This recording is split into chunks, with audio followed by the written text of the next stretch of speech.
Alright guys, a quick warning before this video starts, because when I made the main section of this video, I never actually did this, so I'm putting this little tidbit at the front of this video, but I just want to say this will be full of spoilers. I'm not holding back in the slightest. Sorry, I'm talking about all the spoilers in this movie, so if you don't want to be spoiled, do not watch this video, because I go through everything that I want to talk about, which is all of the spoilers, of course.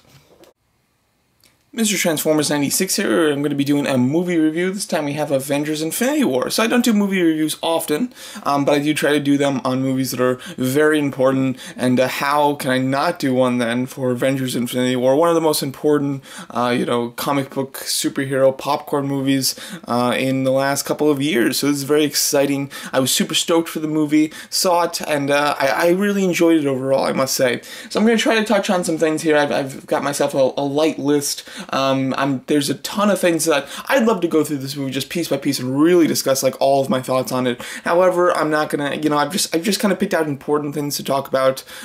So let's get started. First of all, just quickly, the pace of the film. I thought the pace was very good. This movie plays, at a level like the Deathly Hallows Part 2. It's very much the end of the middle and then the ending of a story. It doesn't really have any beginning or, even the beginning, middle aspects to it. It's really just you're in the meat of things right when the movie starts.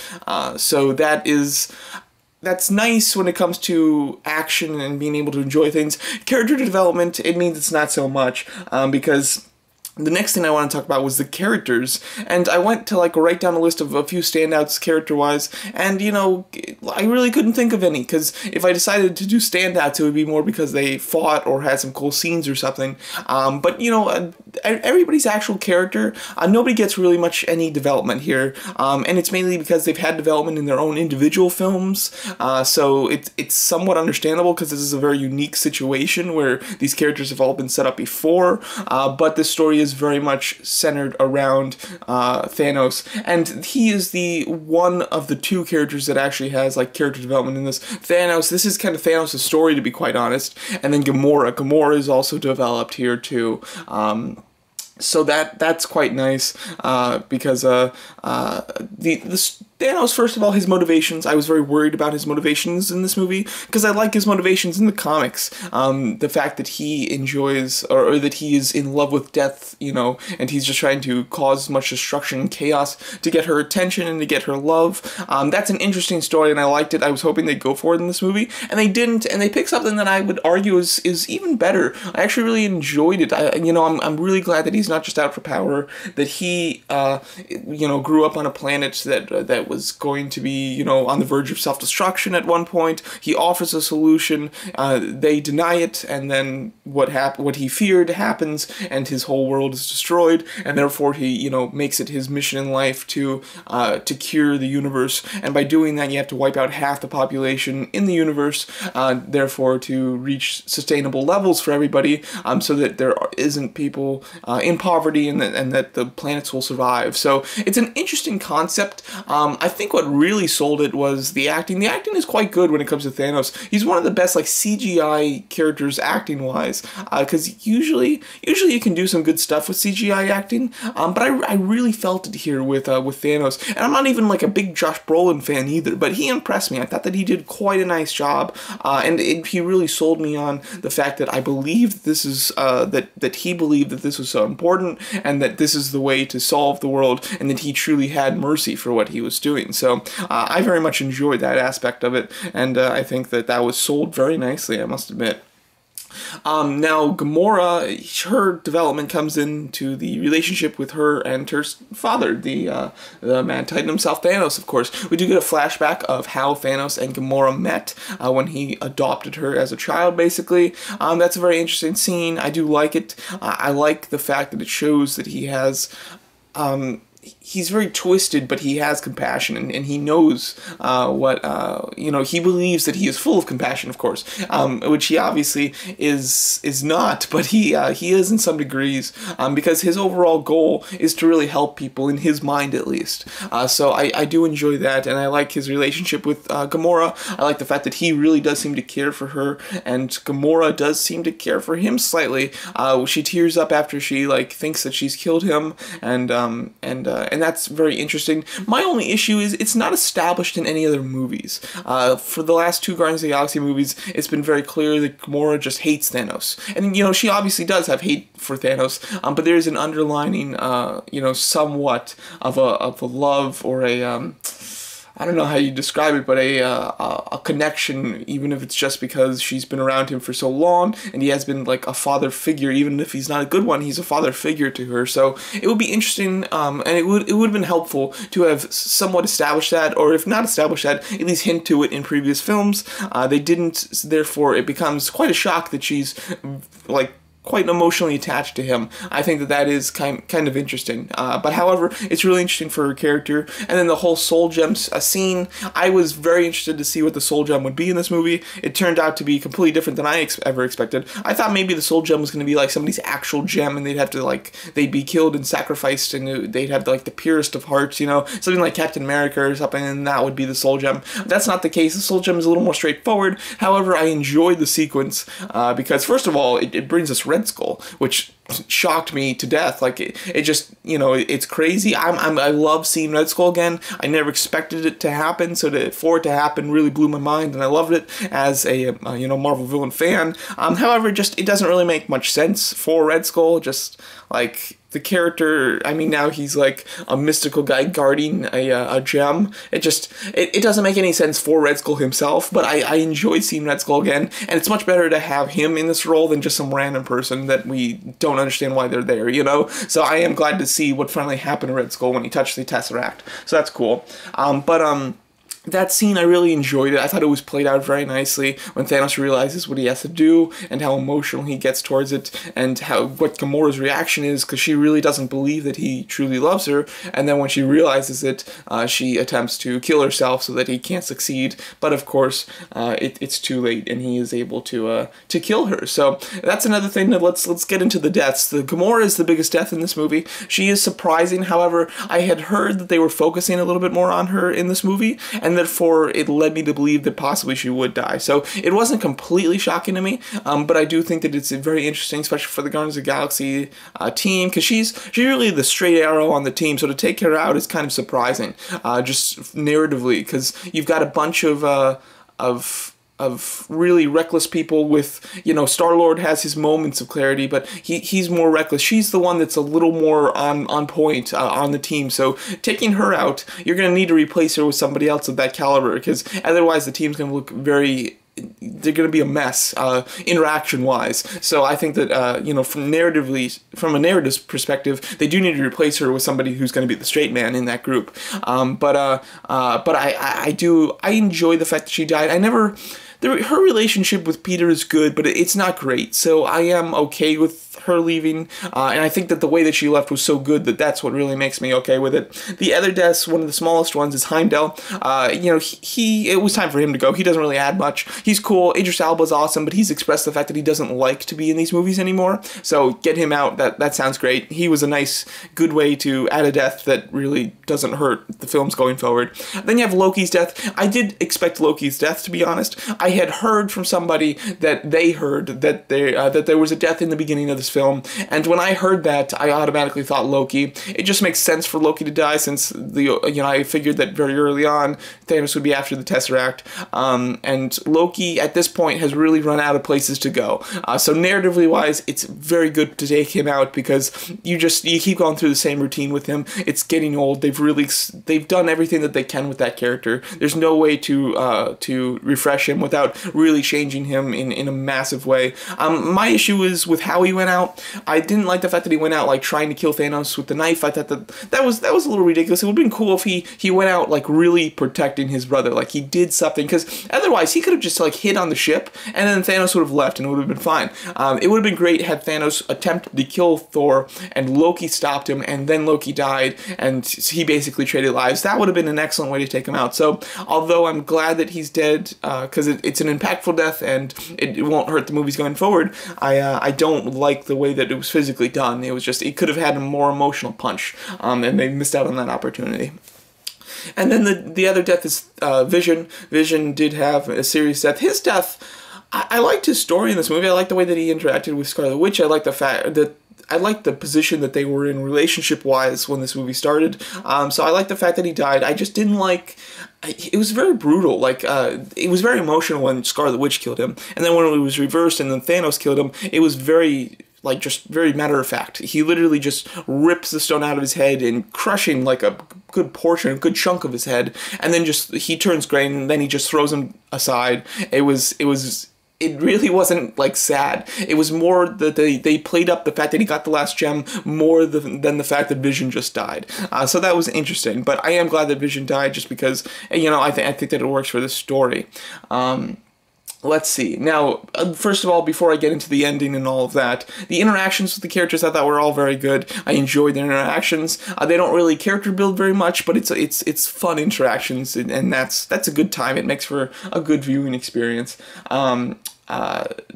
The Black Order in this movie, I enjoyed the Black Order. They were all very cool. They all had a good amount of screen time, some really cool, extensive fights, but they're very plain in the fact that they're just, you know, villains. They don't have much going on for them. Ebony Maw, I thought, was definitely the coolest. I like the fact that he was, like really believed in what he was doing, and that what he was doing was the salvation for these people. So I enjoyed the fact that he was so into it, and I loved the way that they all fought, and I loved the way they all looked. So they're cool. They were exactly what I was hoping and expecting for.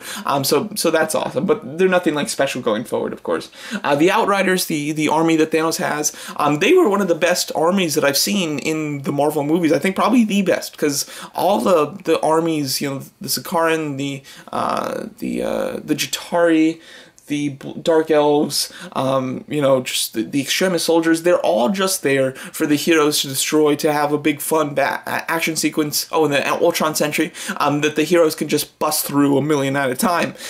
These Outriders, they were vicious, though. They were vicious, they were animal-like, and they actually pose a threat. They were very cool. I enjoyed them quite a bit. I love the fact that they were just killing themselves going in there because they were just so aggressive, and they actually, like, were really good. Like, they were really taking down the heroes, for the most part. So I enjoyed them tremendously. They were much better than your average army.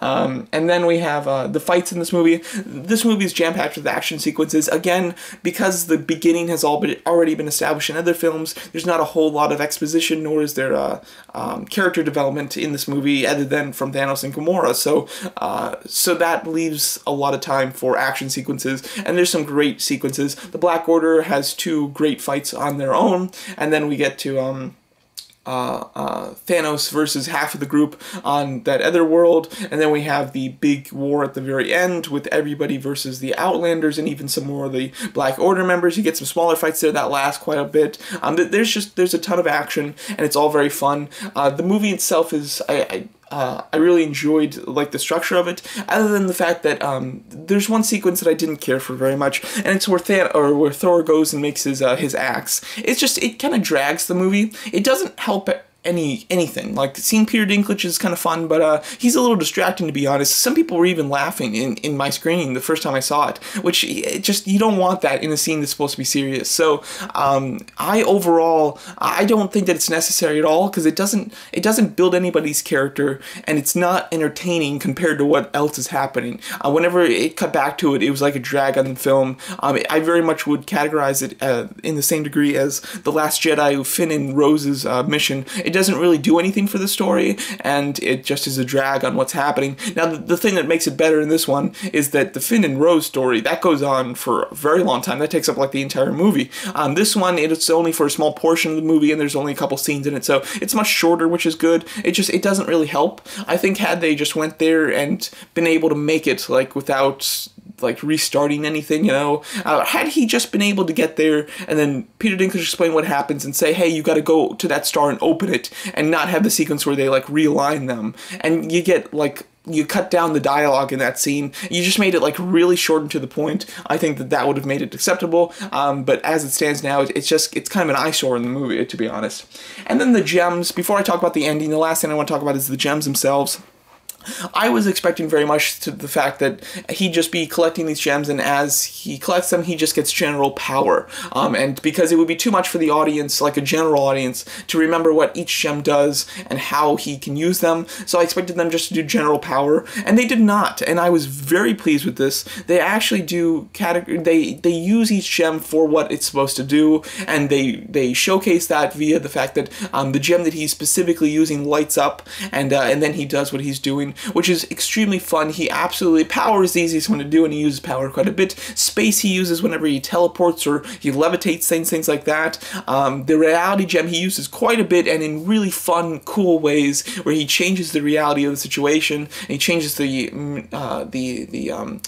consistency of people and things, and it's really fun. I love the way that he uses the reality gem. The soul gem is the only one that he does not use. The soul gem, it's what makes it unique is how you get it and not how you use it. The time gem, of course, he uses in the way that Doctor Strange does, and then the mind gem, again, he doesn't really use it for anything specifically. It's more just in general. So he utilizes 4 very specifically, which I do very much like. The red one is my favorite as far as how he uses it. I think it's very cool, and it's something that completely is not showcased in that film, in Thor: The Dark World. That's the reality gem is just general power in that. In this, it's actually used to manipulate reality, which I very much appreciated and liked. So so that was very cool, and I'm very happy that they did decide to go with it that way, and it made the fight sequences with Thanos a little more interesting to really get a feel of what he's doing, how he's doing it, and why he's doing it. You know, it was very cool. And then the ending of the movie is the last thing I'm going to talk about. The ending is spectacular in my opinion. This originally was announced to be Infinity War Part 1, and then Part 2 would be coming out next year. They decided to not do that and to change it, not doing Part 1 or 2, and make it just Avengers 3 and 4, with Thor being untitled at this moment. And that was basically just to hide the secret that this would end with a cliffhanger, basically. Because I've kind of expected number 4 to be more like Secret Wars, so I expected this to be its own contained story, and then like it to lead into Secret Wars, or Secret Invasion, sorry. But that is not the case. This is our straight up Part 1, because this movie ends with Thanos getting exactly what he is after. He is he completely takes, sorry, I just realized I didn't warn you guys about spoilers when I started this, so I'm going to make a quick thing at the end here that I can put in the beginning. But anyway, sorry, he gets exactly what he wants. He wipes out half of the universe. He kills half of the universe, and then he gets to watch the sunrise. That is amazing on a grateful universe, as he says. That is fantastic. I'm a big villains fan, of course. I mention it in just about any video I'm talking about villains in, and to see the villain win, get exactly what they want, and the heroes to lose, is just extremely gratifying to me. I really enjoyed that a lot. It makes it for such a cliffhanger ending, and it's very interesting to see which characters they chose to make disappear. There's a lot of big ones that die here at the end, such as Spider-Man, Star-Lord, Black Panther, you know, Doctor Strange. Like the big main ones are dying, which is very exciting and very cool. Iron Man, Captain America, and Thor are the only other like big ones that actually live, which is very exciting. And it'll be interesting to see how they go forth with this in Avengers 4. I think that it'll be interesting, Thanos, to see if he is happy and content with his life in Avengers 4, or if the guilt for killing Gamora and the fact that he no longer has a purpose is eating him up inside. That would be wonderful. That would be a really cool, you know, way to explore his character further. And then, as far as how the Avengers will fix this, I imagine that the Time Stone will be utilized in some way. And obviously Doctor Strange realized, because he saw the future and he saw all the alternatives, and there's one way that they win, and apparently that one way included him giving up the Time Gem. So it'll be very interesting to see, you know, like how they go forward with this in the sequel. You know, everybody who disappeared at the end here, everybody who's dead, I believe will absolutely come back. I mean, that's a no-brainer, of course. However, the 4 deaths that happened before it, I'm very certain that those are cemented, that they will not be coming back. Heimdall, Loki, Gamora, and Vision, I believe that they are completely gone. If anybody comes back from those 4, it will be Vision, but I definitely don't think that any of them will. I think that they are completely cemented and done for. Considering the directors have stated that they wanted deaths that were cemented and real, and not Disney deaths, you know, not the typical Marvel death. So I do believe that they are actually gone, and that going forward, the rest of them who died, of course, they will come back. But overall, that's 4 solid deaths. One of them was very small. 2 were, you know, really quite big, and then one was really big. I'd say Gamora. So overall, I really enjoyed this movie. It's very good. I had a lot of fun with it. I've seen it twice now. I plan to go see it several more times, of course, throughout its run. And to get a movie that so heavily focuses on a villain is very exciting for me personally. This is a movie that I'd love to show myself as a child. I think I never really grew up, so I probably would have the same reaction. But it would just be wonderful for the child version of Transformers '96 to get to see this, because it's so up my alley. I can't even describe it to you. But there you go. That's my thoughts on the film. I really enjoyed it. Character-wise, there's very little development except with Gamora and Thanos, but the action and the excitement of it and the finale, feel of it is really exciting. I can't wait for the fourth one, part 2, essentially, and it will be really interesting to see what direction they take the story in. So there you go. So that's my video review of the Avengers Infinity War movie. Let me know what you guys think of what I thought of the movie, and I'd love to hear what your guys' thought on the movie is in the comments.